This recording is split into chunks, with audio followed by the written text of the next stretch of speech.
Dituding makan uang perusahaan, anak bos kardus habisin nyawa orang tua. Kekesalan yang memuncak menjadi motif pembunuhan yang dilakukan oleh Rifki Aziz Ramadan 23 tahun terhadap ibunya Sri Widi Astuti 42 tahun.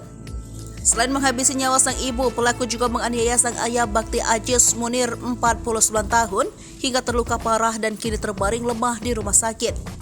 Untuk informasi, peristiwa ini terjadi di kediaman korban dan pelaku beralamat di Gang Takong RT 3 RW 8 Tapos, Kota Depok.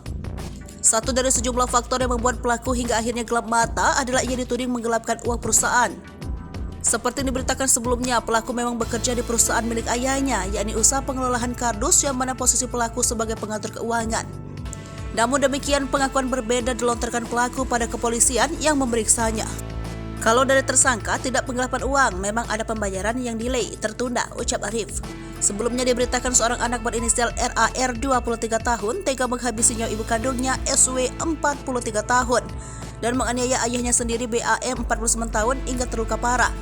Peristiwa ini terjadi di kediaman korban Gang Takong RT 3 RW 4 Tapos, Kota Depok. Diketahui BAM merupakan pemilik gudang pengelolaan limbah kertas yang akan dibuat menjadi kardus kemasan.